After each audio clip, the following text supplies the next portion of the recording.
नमस्कार, मैं आपके साथ तनीषा। आप देख रहे हैं बिस्तर। देखिए, हर 10 साल में एक बार आता है वो दिन जब केंद्र कर्मचारियों की किस्मत रातों रात बदल जाती है। साल 2016 में 7वां आयोग आया था। अब साल 2026 में 8वां आयोग आने वाला है और इस बार करीबन 50 लाख केंद्र कर्मचारी और 60 लाख से ज्यादा पेंशन भोगियों के लिए कारोबारी साल 2025-26 एक ऐतिहासिक साल साबित होने वाला है।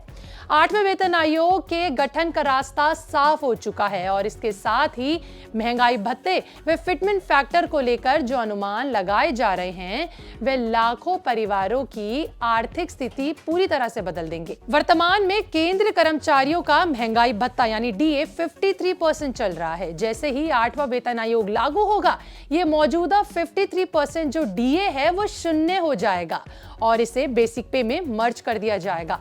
यानी इसकी शुरुआत शून्य से होने की बात चल रही है। नतीजा ये होगा कि कर्मचारियों की जो बेसिक सैलरी है उसमें तुरंत भारी बढ़ोतरी हो जाएगी, यानी बहुत अच्छा हाइक होगा।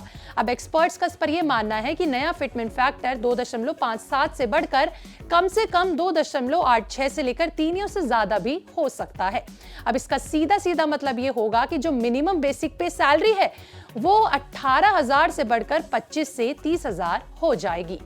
अब चलिए इस बात को उदाहरण से समझते हैं। देखिए, एक लेवल 1 कर्मचारी की अगर मौजूदा बेसिक सैलरी 18,000 रुपए है, वर्तमान में 53% डीए उस पर लागू होता है। अब उसे मिलाकर देखें तो उसकी कुल मिलाकर सैलरी बन रही है 47,000। अब वहीं जैसे ही 8वां वेतन लागू होगा वैसे ही 53% का जो डीए है वो बेसिक में मर्ज हो जाएगा और फिटमेंट फैक्टर 2.86 या फिर 3 तक लागू होने पर देखें तो बेसिक सैलरी सीधे सीधे 51 से 54,000 तक जा सकती है। ये बहुत अच्छा हाइक बताया जा रहा है। अब इसके बाद नया डीए फिर से शून्य से शुरू होगा जो हर 6 महीने में बढ़ता जाएगा।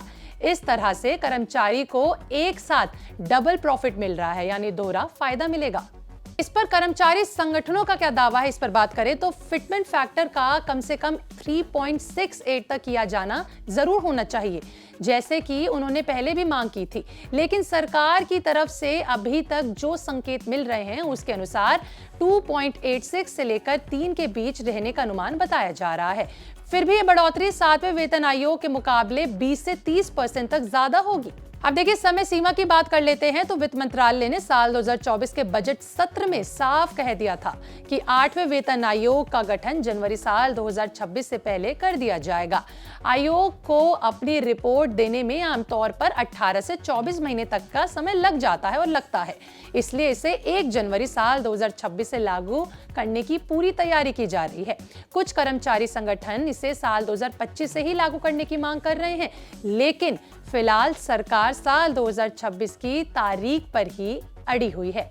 अब देखिए, इस बदलाव से सबसे ज्यादा फायदा किसे होगा, इस पर बात करें तो ग्रुप सी और ग्रुप डी कर्मचारियों को इस पर सबसे ज्यादा फायदा होने वाला है, जिनकी संख्या सबसे ज्यादा है। एक औसतन कर्मचारी की मासिक सैलरी 12,000 से 25,000 तक बढ़ोतरी हो सकती है। ये बहुत अच्छा हाइक है।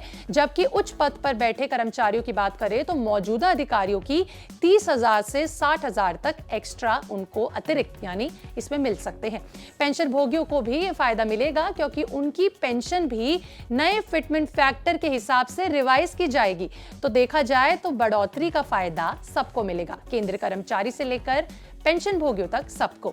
सरकार पर वित्तीय बोझ की बात कर लेते हैं तो एक्सपर्ट्स के अनुसार बात करें तो 8वें वेतन आयोग को लागू करने से केंद्र सरकार पर सालाना 1.5 से लेकर 2 लाख करोड़ रुपए का एक्स्ट्रा खर्चा आएगा, यानी अतिरिक्त खर्चा आएगा।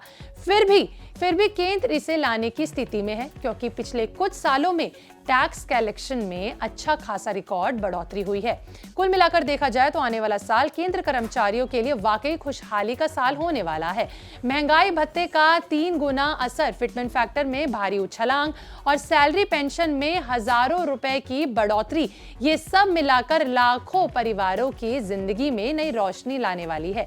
लेकिन बस इंतजार है उस ऑफिशियल अनाउंसमेंट का जो जल्द ही कभी भी आ सकता है। आपका इस पर क्या कहना है कि आप भी इंतजार कर रहे हैं 8वें वेतन आयोग का? कमेंट में लिखकर जरूर बताइएगा। ऐसे और वीडियोस के लिए देखते रहे हमारा चैनल बिस्तर।